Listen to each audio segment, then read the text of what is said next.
De vuelta acá en nuestro país, luego del hallazgo de los cuerpos de los 6 mineros, la Fiscalía Regional de O'Higgins se está abocando a investigar las causas que provocaron esta tragedia en la mina El Teniente. Este accidente es investigado como cuasi delito de homicidio. Queremos hablar del tema. Estamos junto al fiscal regional de O'Higgins, Aquiles Cubillos, a quien saludamos. Le damos la bienvenida y las gracias por estar junto a nosotros acá en el canal 24 Horas. Fiscal, ¿cómo está? Buenas tardes. Buenas tardes, Iván. Fiscal, bueno, si es que nos puede contar primero cuáles han sido las primeras medidas que ha ordenado en torno a esta investigación, sobre todo teniendo en cuenta si es que se puede o no aislar el sitio del suceso, dadas las características particulares que tiene la mina, ¿no? Así es, efectivamente es un tema, dada la logística que se requiere para aislarla, pero además también por las razones de seguridad que existen en este minuto, lo cual no permite que tampoco nadie ingrese a la mina. Pero sin duda es uno de los temas que estamos tratando. En este minuto todavía seguimos trabajando en el lugar, durante el día se hicieron trabajos, por tanto dentro de los próximos días también debemos realizar otras diligencias, pero el sitio del suceso se va a mantener cerrado por lo menos un tiempo más para, en definitiva, lograr que hagamos todos los levantamientos que necesitamos y una vez que ya hayamos terminado todas esas diligencias, recién ahí poder entregárselo a la empresa. Fiscal, del Ministerio Público, ¿usted o alguno de los fiscales que trabaja con usted ha logrado llegar hasta el lugar donde se produjo este accidente o más bien esta tragedia? No pudimos bajar, solo durante el rescate bajaron 4 personas, ya los 4 integrantes de el ETBAR, que es este grupo especializado de la Policía de Investigaciones que trabajó en el rescate conjuntamente con la Brigada de Rescate de la empresa Codelco, más algunos peritos que en definitiva se fueron turnando durante la larga jornada que tuvimos entre sábado y domingo. Claro, entendiendo la complejidad del caso y que usted mismo ha señalado, ¿no? Y uno no entiende que hay competencias que exceden las que tiene el Ministerio Público, las que tiene la propia PDI y que aquí se va a requerir, por supuesto, de peritajes realizados por especialistas en esta materia, ¿no? En materia geológica, minería, etcétera. ¿Usted tiene pensado apersonarse físicamente en el lugar? ¿Usted tiene pensado bajar al nivel donde se produjo el accidente? ¿Usted o parte de su equipo? Sí, es algo que estamos analizando, una vez que hayan las condiciones de seguridad, poder bajar para tener una inspección en el lugar, bajar con los peritos y en definitiva también tener un claro entendimiento de lo que ocurrió ahí. Por ahora hemos visto fotografías, videos que levantó la Policía de Investigaciones, los cuales obviamente no han servido mucho para darnos una idea, pero sin duda la inspección del lugar va a ser necesaria y cuando tengamos las condiciones de seguridad para hacerlo, sin duda creo que personalmente con mi equipo lo vamos a hacer y llegaremos hasta la mina y veremos el sitio del suceso in situ. Fiscal, ¿tiene alguna planificación para eso, algún timing? Se lo pregunto por las medidas de seguridad, que me imagino yo que tienen que ser especiales. Es un cerro que está en condiciones complejas, los mismos testigos han dicho algo de aquello. Supongo yo que tienen que hacerse... Lo ignoramos, ¿no? Lo planteamos desde la ignorancia en materia minera profunda. Me imagino yo que habrá que asegurar la estabilidad del cerro antes de permitir que personas ajenas a la faena puedan ingresar. Efectivamente, y eso sin duda va a requerir una conversación previa con la empresa porque ellos tienen las mediciones que permiten dar esa seguridad. Ellos tienen la medición sísmica del lugar y también las condiciones y una vez que estén, recién ahí lo vamos a poder hacer. Antes es imposible. Todo lo que se ha hecho respecto del rescate ha sido en definitiva también bajo esa premisa, en definitiva en tener la menor cantidad de gente abajo y operar de forma remota en el lugar más complicado donde se produjeron los derrumbes. Fiscal, evidentemente usted no tiene por qué tener consideraciones de carácter económico, pero la pregunta que le quiero hacer, si es que la necesidad de investigación determina que esta faena debe seguir paralizada por un tiempo X, ¿eso se va a hacer? al margen de los costos que tenga para la empresa, para las arcas fiscales, Bueno, da lo mismo eso. Bueno, aquí hay que distinguir, pues, primero una suspensión de faenas voluntaria por parte de la empresa, Sí. la que después fue ratificada por una resolución administrativa que depende de la Dirección del Trabajo y otra del Sernagiomín. Sernagiomín. Ya entiendo que la suspensión de la faena se decretó para toda la mina. Ahora, es distinto es lo que nosotros necesitamos, que en definitiva mantener aislado el sitio del suceso. Y el sitio del suceso en este caso es precisamente la mina Andesita, donde ocurrió uno de los fallecimientos, y otro es Teniente 7, donde estaban los 5 mineros desaparecidos. En definitiva, nosotros circunscribimos a los lugares que necesitamos mantener clausurados únicamente a esos 2, no al resto de la faena minera, no al resto de los túneles y minas que configuran la mina El Teniente. Por eso la suspensión de las actividades en el resto del establecimiento minero son únicas y exclusivamente dependientes de la Dirección del Trabajo y de Sernagiomín. Pero en Andesita y en el Teniente 7 propiamente tal van a estar suspendidas hasta que el Ministerio Público lo estime necesario. Así es, porque esos sitios son sitios del suceso y se encuentran clausurados, sin perjuicio de que hoy existen razones de seguridad que impiden acceder a ellos. Fiscal, durante la jornada también se han realizado diligencias en otros lugares distintos de la mina propiamente tal, por ejemplo en una de las empresas contratistas, Salfa, de parte de la PDI, ordenados por ustedes. ¿Qué es lo que se estaba buscando y cuál es la pesquisa que se realizó en ese lugar, si es que los puede comentar? Bueno, estamos realizando diligencias de incautación de documentación. En Salfa hemos ido a levantar la documentación laboral, los contratos de trabajo, los registros de proyectos que tiene esa empresa con Codelco y toda la documentación relacionada con la relación laboral de Salfa con la víctima y también de Salfa con Codelco. Ahora, ¿usted va a citar a declarar a ejecutivos de esta empresa, de otros contratistas y de Codelco mismo en esta causa? Sí, por supuesto. Quiero señalar que existe un número importante de testigos al cual le deberemos tomar declaración. Estamos partiendo con el mapeo de todos los testigos, primero determinando cuáles son las estructuras de estas empresas, el organigrama de esta empresa para establecer quiénes son los responsables de cada área. Está de más que yo diga que la empresa Codelco es un tremendo gigante, tiene una estructura empresarial gigante ahí, vicepresidencia, gerencia, y por tanto debemos determinar quiénes son las personas a las cuales debemos tomarle declaración. Y eso es previo a la citación. Así que estamos en ese trabajo en este momento, haciendo un mapeo de todas las personas que deben declarar. Independiente de aquellos que son testigos de los hechos, como son los trabajadores de la empresa Codelco, como son las propias víctimas lesionadas. Ahora, dado que la investigación es por el cuasi delito de homicidio, uno pensaría que en algún momento las personas van a dejar de declarar como testigo y empezarán a declarar en condición de imputados. Hay una dentro del principio de objetividad del Ministerio Público, hay una línea de investigación que dice que aquí puede haber dolo o negligencia, pero cuasi delito.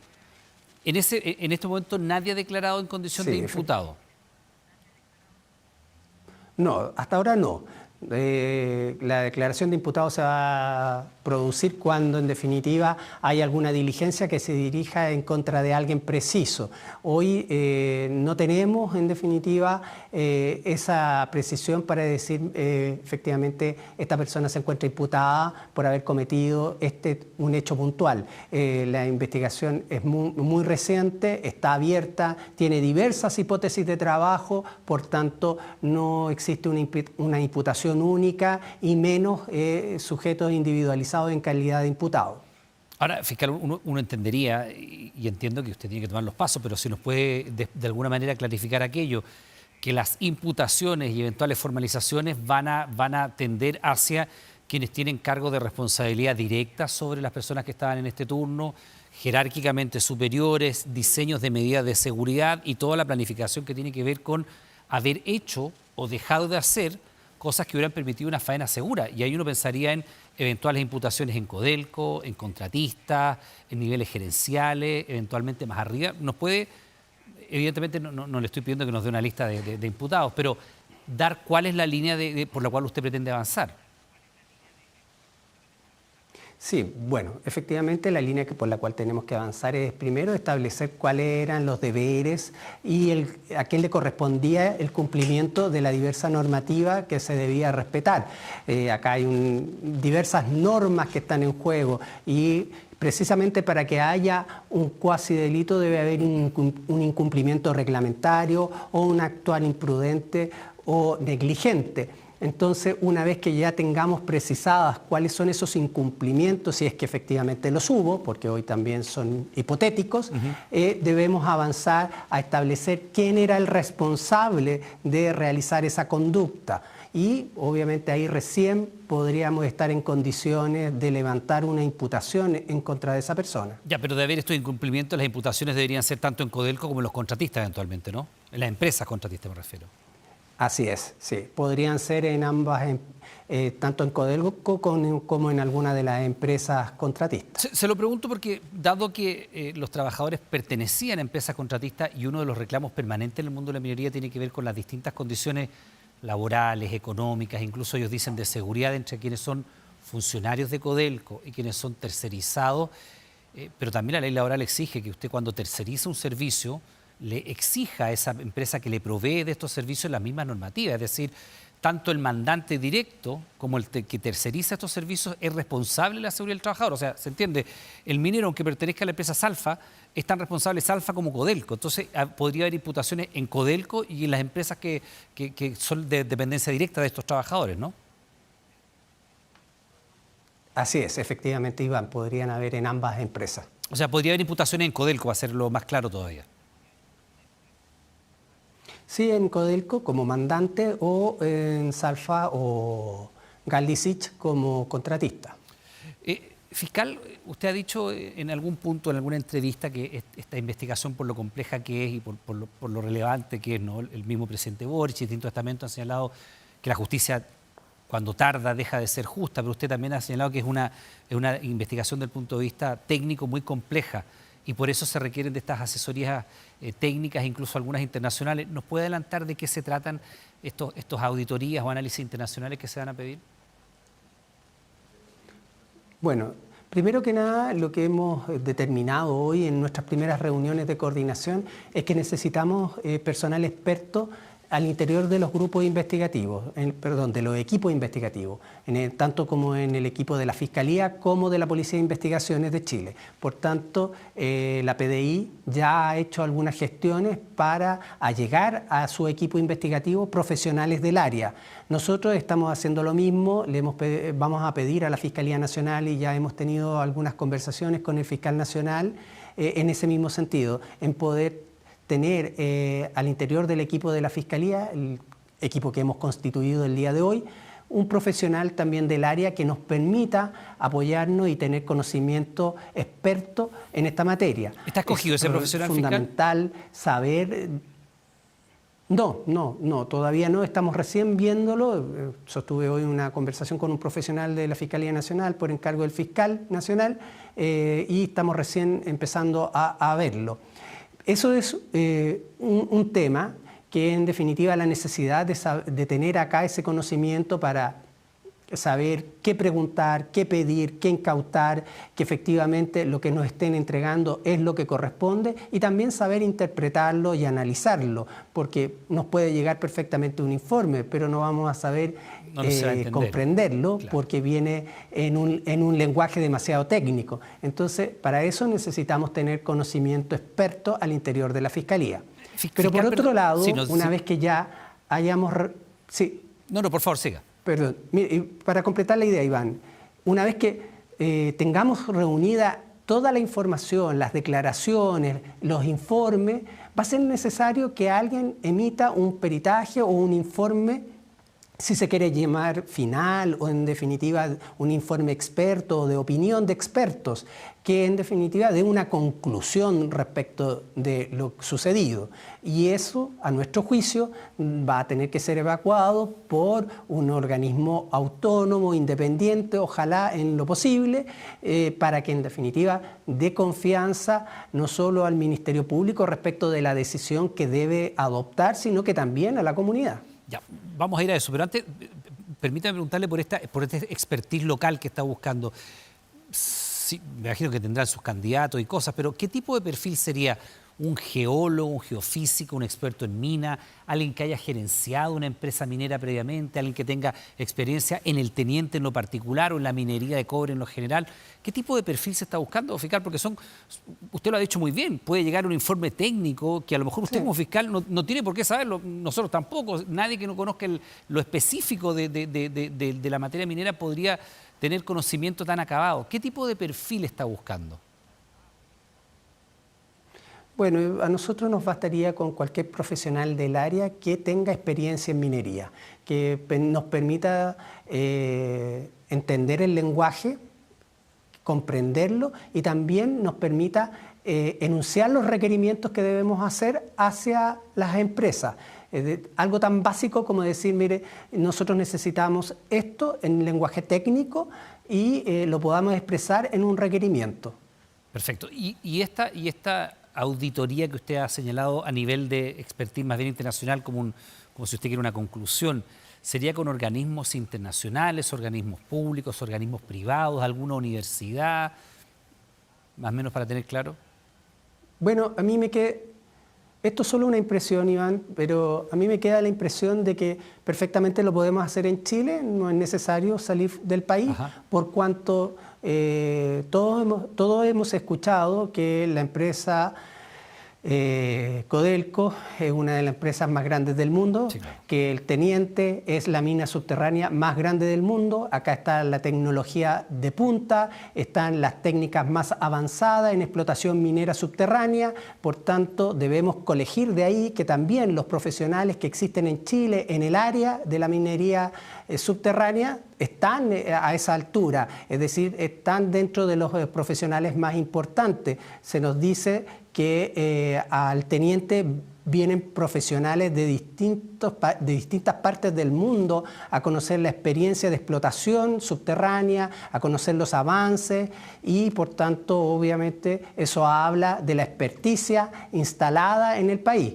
Y en eso también debemos concluir que nuestras casas de estudio que forman a esos profesionales también tienen ese conocimiento. Así que yo creo que debemos buscar por ahí, en las casas de estudio estatales, donde están los académicos del área, que me imagino, si el país tiene este nivel de experticia en minería subterránea, dichos académicos también la deben tener. Fiscal, desde un principio, cuando se produce este accidente y queda radicado en la fiscalía que usted encabeza, se habló del cuasi delito de homicidio como la figura que se va a investigar. ¿Por qué? ¿Por qué esa figura y no otra? ¿Hay algún elemento que le haga presumir habitualmente escenarios posibles que apunten a aquello? No sé. No se trata de eso, Iván. Se trata de que cuando nosotros investigamos muertes violentas ocurridas en accidentes del trabajo, caratulamos siempre dichos hechos como un cuasi delito. ¿Por qué? Porque lo que estamos investigando y cuáles son los elementos del tipo penal, la definición legal que el Código Penal nos da, es que para que haya un cuasi delito, lo que debe haber es que la conducta que produce el resultado es producto de un incumplimiento reglamentario. Y ese incumplimiento reglamentario en el ámbito laboral dice relación con el incumplimiento de la normativa de seguridad, con la normativa que rige el área en cuestión y con todas las exigencias de seguridad, las exigencias que reglan esa actividad en particular, en este caso la actividad minera. En otros escenarios será, no sé, pues la actividad agrícola, industrial. Sí. A mí me ha tocado, por ejemplo, en el área pesquera. Entonces, lo que debemos dilucidar efectivamente es si se cumplió o no con toda esa reglamentación o si hubo o no una actuar negligente o imprudente. ¿O doloso, perdón? Porque se lo pregunto porque algunos testimonios que hemos podido Bueno, recoger de parte de los propios trabajadores y algunos compañeros de turno decían que habían dado señales, habían dado alerta, habían dicho que la mina, lo que usted ha escuchado, por supuesto, caían rocas, que está llorando, etcétera, que el cerro sonaba, que no son muy distintos, disculpe, y ha pasado algo de tiempo, que no son muy distintos los testimonios que se conocieron al principio a propósito del accidente de la mina San José, que los trabajadores decían más o menos lo mismo, que la mina estaba sonando, que la piedra estaba llorando, que el cerro estaba teniendo un comportamiento distinto y que eso no se hizo caso. Lo dijeron en San José y lo han dicho algunos trabajadores acá. Entonces, ¿la tesis es negligencia o podría incluir también alguna actuación de carácter doloso? Bueno, tenemos conocimiento de esas versiones. Le hemos pedido a la Policía de Investigaciones que empadrone todas estas personas que han aparecido en los medios de comunicación dando versiones de este tipo. Le hemos oficiado hoy en la mañana a la Dirección del Trabajo, a Cernagiomín y a la Seremi de Salud para saber si tenían conocimiento de alguna de estas informaciones, si tuvieron procedimientos o denuncias sobre esto. También le hemos pedido, por ejemplo, que nos informen respecto del evento del año 2023 y también sobre el evento del descarrilamiento que circula en redes sociales. Es necesario allegar toda esa información a la carpeta investigativa, en definitiva, para poder ir resolviendo. Fiscal, cuando Máximo Pacheco dice hay que averiguar qué hicimos mal en Codelco, uno parte de la base de que se asume una premisa, algo se hizo mal en Codelco. Con lo cual uno diría no es un mero accidente o casualidad. ¿Esa declaración tiene algún valor de carácter judicial para usted? ¿Va a pedir que Máximo Pacheco declare en esta investigación y en qué condición? Bueno, sin duda vamos a tener que tomarle una declaración porque me imagino que hay algún antecedente que él maneja para hacer esa declaración. Bueno, ahora tenemos que ver de qué se trata ese antecedente y si efectivamente es de la magnitud que requiere el tipo penal del cuasi delito de homicidio. Si efectivamente se hizo algo mal y ese algo mal que él menciona es equivalente a una infracción de reglamento, vamos a estar en presencia de una responsabilidad cuasi delictual. Se lo pregunto porque la frase tiene una presunción, que hay algo que no está bien hecho, ¿verdad? Y dentro de la figura del cuasi delito, esa es una de las premisas, ¿no? Algo se hizo mal, algo se dejó hacer bien y que deriva en este caso 6 personas fallecidas. ¿Tiene valor judicial de alguna naturaleza esta declaración del vicepresidente ejecutivo de Codelco? Hay que averiguar qué hicimos mal, con lo cual uno dice, algo mal se hizo. Bueno, un valor judicial que nosotros no le podamos dar per se, no, porque vamos a tener que tomarle una declaración donde él pueda dar razón de sus dichos, explicar esa versión que está dando, en qué se fundamenta o cuáles son los antecedentes que él tiene para hacer esa aseveración. Pero la responsabilidad penal, cuando eventualmente nosotros la queramos hacer valer en un juicio, obviamente se va a tener que basar en muchos elementos de prueba que van a tener que ser valorados por el tribunal y nosotros en nuestro sistema tenemos un sistema de valoración libre de prueba, por tanto, obviamente los jueces son libres para valorar toda la prueba y en eso, obviamente, el único estándar es superar la duda razonable. Sí, más allá de toda duda razonable. Quiero volver a otra declaración de Máximo Pacheco también en el mismo sentido, porque en las horas iniciales él señala que el sismo, este sismo 4.2, a 300 metros de distancia donde estaban los trabajadores y 17 kilómetros de profundidad, se habría, él lo pone en condicional, pero por los antecedentes que maneja, producido por la actividad minera propiamente tal. Porque la actividad minera genera sismos de manera permanente, bueno, incluso hay mediciones online dentro de la misma minería, de la gran minería como es el caso de Teniente, que van midiendo minuto a minuto la actividad sísmica producto de las tronaduras, producto de cómo se va avanzando cerro abajo, que es el caso 1.200 metros, ya sabemos, 4.500 kilómetros de túneles, toda la complejidad. Si usted suma esta declaración inicial de él, que después la fue matizando, pero está en los medios, usted la puede revisar, que sería la actividad minera la que produce este sismo, más esta otra declaración donde él dice que algo se hizo mal en Codelco. ¿Usted tiene alguna línea de investigación a propósito de Bueno, la génesis de este movimiento? ¿Cómo se va a establecer aquello? esas son dos hipótesis que tenemos que investigar. Ahí son dos hipótesis o líneas de investigativas sumamente claras. Yo vi también a través de los medios de prensa esa declaración y es totalmente distinta a lo que se me señaló el día viernes en el CIO, en el Centro Integrado de Operaciones de Codelco, donde se me dice que el sismo es producido por movimiento de placas tectónicas y que están los registros que dan cuenta de eso. Claramente ahí hay dos versiones que obviamente después fueron matizándose. Yo no sé si él tenía o no todos los antecedentes a la vista cuando lo hizo, pero acá hay claramente dos versiones diferentes o dos posturas diferentes respecto del origen del sismo. Una, de que efectivamente se trata de un sismo producto de movimientos de placas tectónicas, y la otra es que sería producido o autoproducido por las labores mineras. Perdón, y si es la segunda hipótesis producida por labores primeras, que es la segunda que usted menciona, pero la primera que menciona Máximo Pacheco, ¿eso asienta la hipótesis de que algo en lo que se hizo en la faena genera este accidente? ¿Y refuerza por ende la tesis del cuasi delito? Ahí tenemos que ver...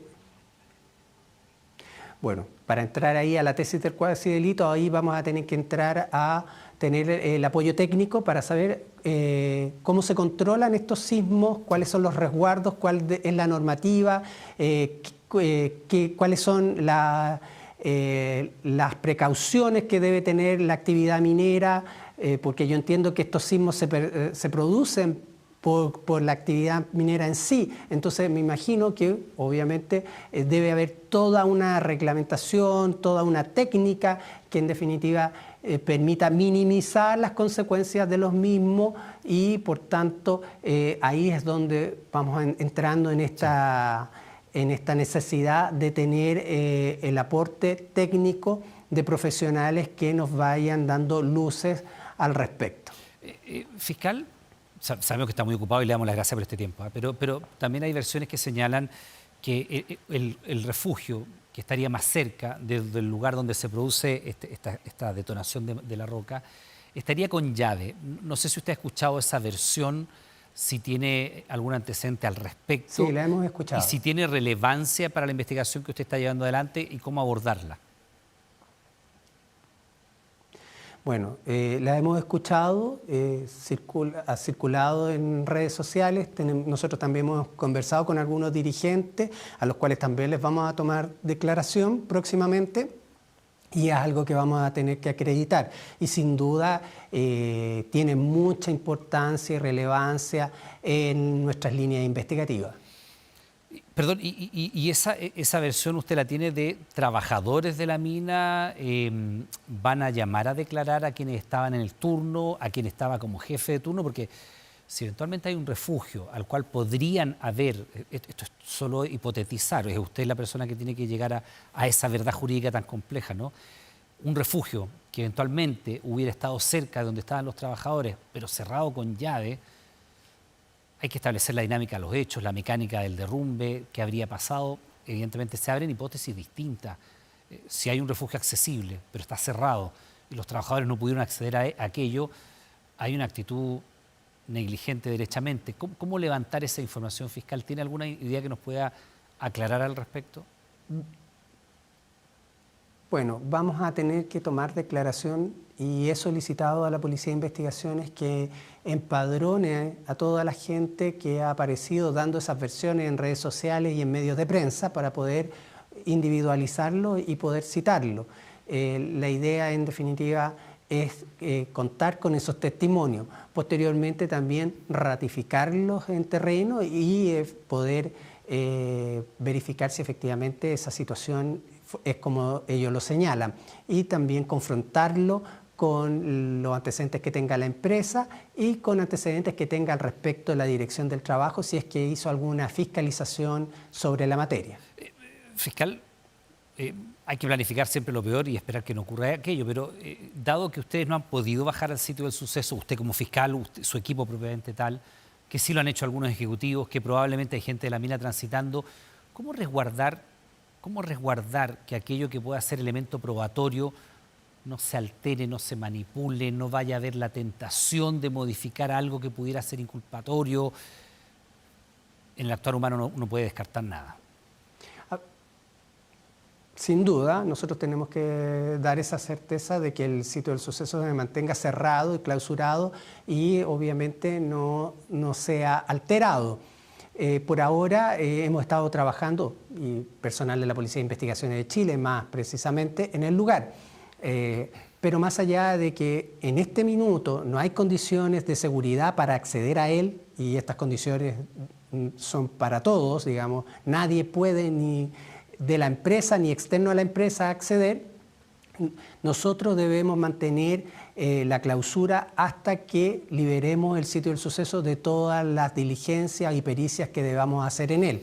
Y eso todavía va a pasar un tiempo prudente, dado que primero tenemos que contar con las garantías de seguridad para poder seguir trabajando en el lugar, después realizar esas diligencias y ahí recién liberar el sitio del suceso. Y en ese lapso de tiempo, hasta que lleguemos a liberarlo, obviamente tenemos que garantizar que no sea violado y de alguna forma, que la estamos conversando con la Policía de Investigaciones, debemos hacerlo, porque esto es muy atípico. Generalmente nosotros garantizamos eso a través de un funcionario policial, ya sea carabinero o de la PDI, que custodia el lugar. Acá la custodia es una custodia peligrosa, o sea, no podemos tener un funcionario ahí porque derechamente corre el riesgo su vida. Tal cual. Fiscal, sabemos que está muy contra el tiempo. Una última pregunta. Dada la complejidad de la investigación, ¿qué plazo se ha dado usted para la misma, para tener más o menos un horizonte de tiempo en el cual podría ya llegarse a un juicio? Bueno. Iván, me han hecho mucho la pregunta en el día de hoy. Yo creo que es sumamente prematuro. Yo no sé si incluso los próximos días podría responder y dar un tiempo estimativo. Sí, estamos todos de acuerdo de que esto es una investigación compleja, voluminosa, es una investigación grande, es un desafío profesional para la Fiscalía de Chile, el que asumimos completamente y en definitiva también entendemos que tenemos que actuar con premura, con rapidez, para poder tener una investigación finiquitada en los tiempos posibles más pronto, pero sin duda va a transcurrir un tiempo prudente antes de que podamos establecer esa verdad judicial que tú dices. ¿Es la investigación más compleja que le ha tocado abordar, fiscal, hasta el momento, por lo que se ve, por las dimensiones, por la complejidad técnica, por la dificultad de llegar al sitio del suceso, por todo lo que hemos hablado? Sin duda, Iván, en la región tenemos muchas investigaciones complejas, tenemos el doble homicidio de Granero, Brins y hacia atrás varias investigaciones complejas, pero de la magnitud de esta y de la complejidad técnica de esta, sin duda, esta debiéramos calificarla como la más compleja. Y le deseamos el mayor de los éxitos en esa investigación, fiscal. Hay todo un país esperando, por supuesto, los resultados. Fiscal regional de O'Higgins, Aquiles Cubillo, le damos las gracias por estos minutos, que tenga una buena jornada. Estamos en contacto. Muchas gracias, Iván. Que esté muy bien.